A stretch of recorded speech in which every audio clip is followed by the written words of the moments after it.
Okay, back to the beginning.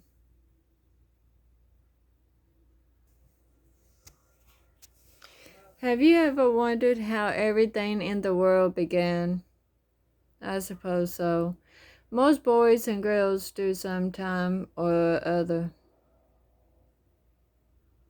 Those beautiful flowers in your garden, for instance, sweet peas, snapdragons, asters, hollyhocks, pansies, where did they come from?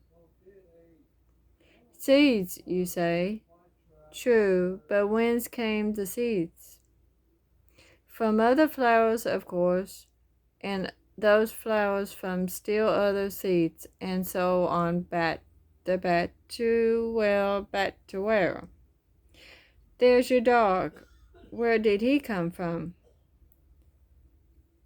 We got him as a puppy, you say, and he has a very fine pedigree. So, that means you know his father's name and maybe his grandfather's. But how about before that?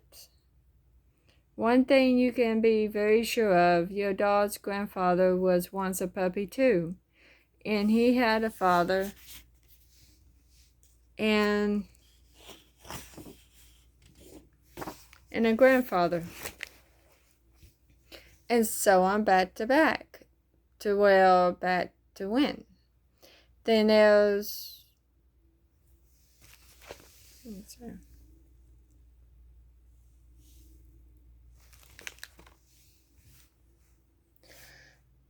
Then there's that rooster in your neighbor's yard that's crowing all the time. Where did he come from? An egg, you say? Right, but a hen laid that egg, didn't she? To be sure she did. And she came from an egg herself not so long ago. And that egg was laid by another hen, and so on back to what? Then there's yourself. Where did you come from?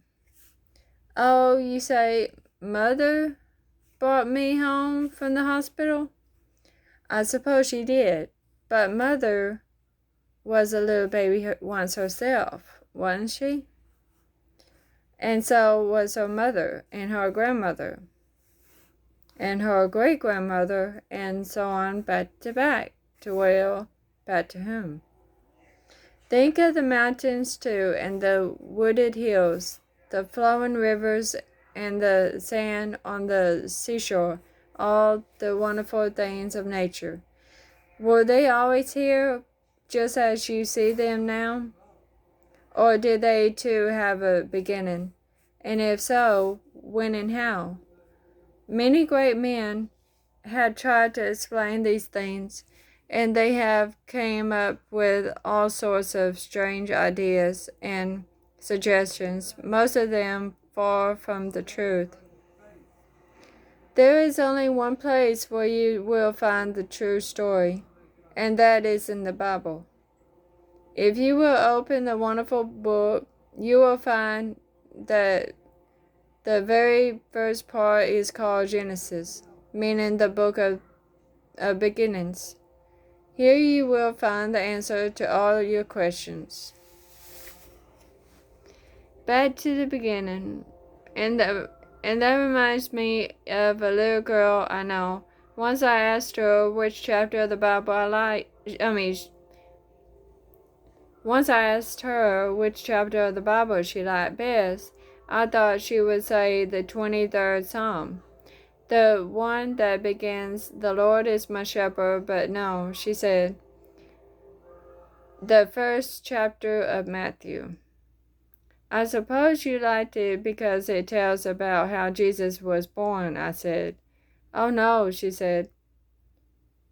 I liked it best because it's all about the begots. The what? I asked. The begots, she said. So I opened my Bible and turned to Matthew 1, and there it was. Abraham begot Isaac, and Isaac begot Jacob, and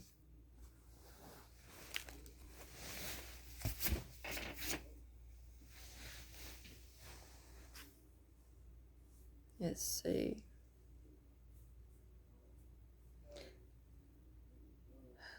And Jacob begot Judas, and so on. I asked her if she knew what it meant, and she said no, but I do like the begots. So I told her it meant that Abraham had a little boy, and Isaac had a little boy, and Jacob had a little boy, and so on. But I think she still liked the begots best.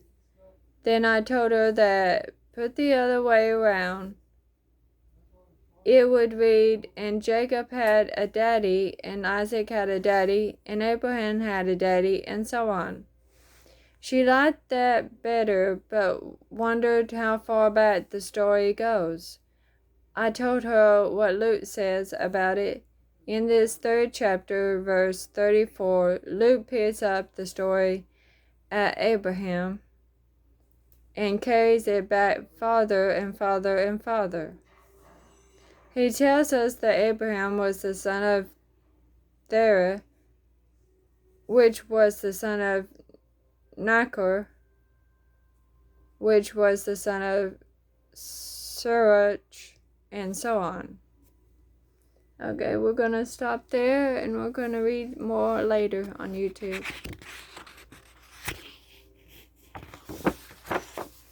Thank y'all for watching. Be sure to share my videos. Thank you. Bye.